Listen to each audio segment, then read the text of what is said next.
श्री स्वामी समर्थ. नमस्कार सर्वांना. स्वागत आहे तुमचे श्री स्वामी समर्थ कृपा या माझ्या यूट्यूब चॅनलवर. आजचा दिवस तुम्हाला सुखाचा, आनंदाचा आणि मंगलमय जावो हीच मी स्वामींच्या चरणी प्रार्थना करते आणि आज या नवीन व्हिडिओला सुरुवात करते. येत्या 12 ऑगस्टला म्हणजेच बुधवारी आहे आषाढ अमावस्या. आषाढ अमावस्या ही वर्षातील सर्वश्रेष्ठ अमावस्या तिथी मानली जाते. आषाढ अमावस्येला दर्श अमावस्या, दीप अमावस्या, दिव्यांची अवस या नावाने सुद्धा ओळखले जाते. दीप अमावस्येला घरातील सर्व दिवे स्वच्छ करून ते प्रज्वलित केले जातात आणि त्यांची पूजा केली जाते. दीप अमावस्येचा हा दिवस आपल्या पितरांना देखील समर्पित आहे. या अमावस्येला पितरांचे स्मरण करणे, त्यांच्यासाठी पिंडदान, श्राद्ध करणे आणि तर्पणविधी करणे अतिशय शुभ मानले जाते.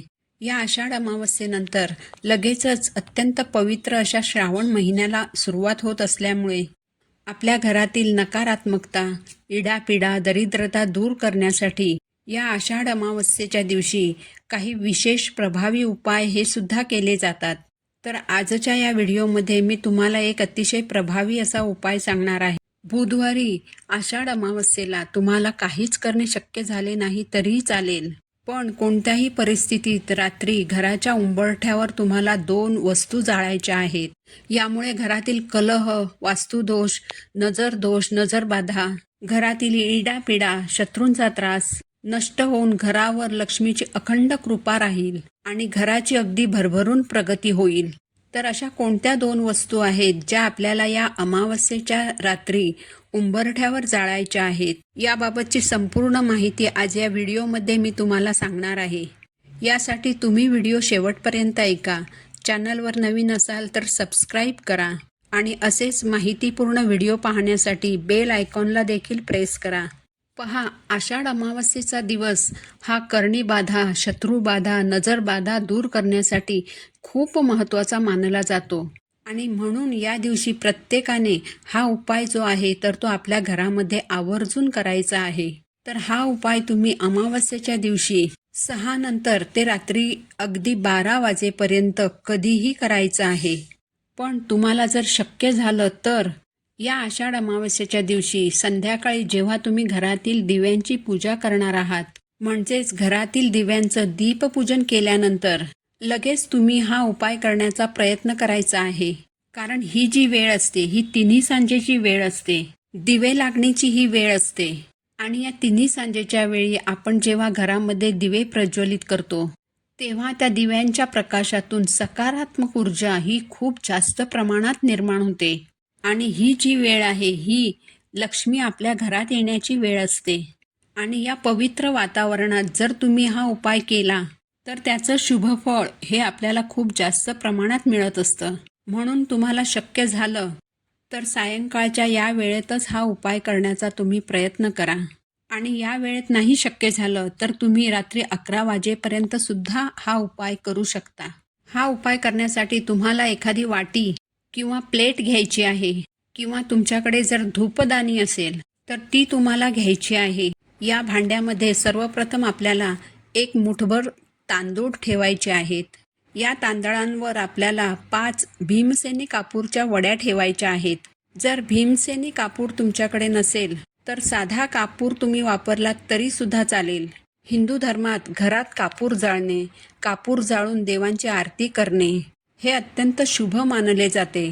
यामुळे घरातील नकारात्मक ऊर्जेचा नायनाट होतो आणि अमावस्येच्या दिवशी जेव्हा आपण घराच्या उंबरठ्यावर कापुरासोबत काही वस्तू जाळतो तेव्हा उंबरठा ओलांडून येणाऱ्या वाईट शक्ती आणि नकारात्मक ऊर्जा ही कधीच आपल्या घरात प्रवेश करत नाही.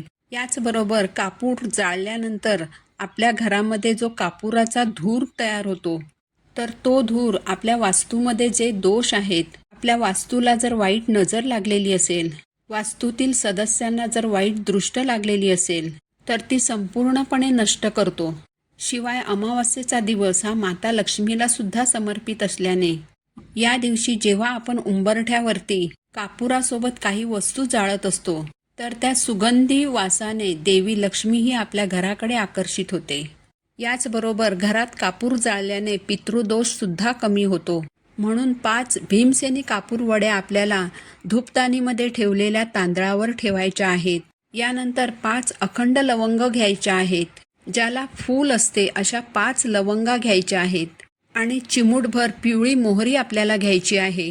पिवळी मोहरी जर तुमच्याकडे नसेल तर तुम्ही काळी मोहरी घेतलीत तरी चालेल. या सर्व वस्तू आपल्याला धूपदानीतील तांदळावर ठेवायच्या आहेत. यानंतर हे भांडं जे आहे तर ते आपल्याला आपल्या घराच्या उंबरठ्यावर ठेवायचं आहे. कापूर प्रज्वलित करण्यापूर्वी तुम्हाला तुमच्या घराचं मुख्य प्रवेशद्वार हे उघडं ठेवायचं आहे. घराच्या खिडक्यासुद्धा काही वेळासाठी उघड्या करून ठेवायच्या आहेत. यानंतर तुम्हाला तुमच्या मुख्य प्रवेशद्वाराच्या उंबरठ्याच्या बाहेर जायचं आहे आणि उंबरठ्याच्या बाहेर उभं राहून तुम्हाला तुमच्या घरामध्ये पाहायचं आहे. तुम्ही आसन घेऊन उंबरठ्याच्या बाहेर बसू शकता. या आसनावर बसूनच तुम्हाला उंबरठ्यावर ठेवलेल्या भांड्यातील कापूर प्रज्वलित करायचा आहे. कापूर प्रज्वलित केल्यानंतर आसनावर बसून तुम्हाला श्री स्वामी समर्थ, श्री स्वामी समर्थ या मंत्राचा जप करायचा आहे. जोपर्यंत कापूर जळत आहे तोपर्यंत ही वाटी तुम्हाला तिथेच ठेवायची आहे. रात्रभर हे भांडं तिथेच राहू द्यायचं आहे. हे भांडं तुम्ही घरामध्ये घ्यायचं नाही. दुसऱ्या दिवशी सर्वप्रथम तुम्हाला घराच्या बाहेर जायचं आहे. उंबरठ्याबाहेर जाऊन तुम्हाला ते भांडं उचलायचं आहे आणि ज्या काही वस्तू त्या भांड्यामध्ये उरलेल्या असतील त्या वस्तू तुम्हाला तिथूनच घराच्या बाहेर फेकून द्यायच्या आहेत आणि त्यानंतर तुम्हाला घरामध्ये यायचं आहे. अशा पद्धतीने हा जो छोटासा उपाय आहे तर तो आपल्याला या आषाढ अमावस्येच्या रात्री करायचा आहे. कारण आपल्या घराचा उंबरठा जो असतो ना तो आपल्या घराचं सर्वस्व असतो. या उंबरठ्यावर कापुरासोबत लवंग आणि मोहरी जाळल्याने घरात सुख, शांती आणि समृद्धी येत असते. यासोबतच जेव्हा तुम्ही घराची फरशी पुसणार आहात तेव्हा पाण्यामध्ये थोडीशी हळद आणि मीठ टाकून तुम्हाला फरशी पुसायची आहे. यानंतर घरामध्ये गोमूत्र किंवा गंगाजल जे आहे तर ते आवर्जून शिंपडायचं आहे. यामुळे आपलं घर जे आहे तर ते पवित्र आणि शुद्ध होते. या दिवशी घरातील लहान मुलांचं औक्षण करण्याला सुद्धा विशेष महत्त्व आहे. कारण आपली मुलं ही आपल्या वंशाची दिवे असतात. म्हणून त्यांना सुद्धा या दिवशी ओवाळायचं आहे. कणकेचे 5 दिवे बनवून या कणकेच्याच दिव्यांनी मुलांना ओवाळायचं असतं आणि याच दिव्यांनी देवांना सुद्धा ओवाळायचं असतं. तुमच्या मुलांच्या उज्ज्वल भविष्यासाठी आणि निरोगी दीर्घायुष्यासाठी या आषाढ अमावस्येच्या दिवशी मुलांचं औक्षण आवर्जून करा. घरामध्ये काल भैरव अष्टकमचं पठण करा आणि श्री स्वामी समर्थ, श्री स्वामी समर्थ या मंत्राचा जास्तीत जास्त जप करा. यामुळे आपल्या घरातील अनेक संकट, अडचणी ज्या आहेत तर त्या दूर होत असतात. ही माहिती जर तुम्हाला आवडली असेल तर व्हिडिओला लाईक करा, चॅनलला सबस्क्राईब करा. पुन्हा भेटू अशाच एका माहितीपूर्ण व्हिडिओसोबत. तोपर्यंत सर्वांना श्री स्वामी समर्थ.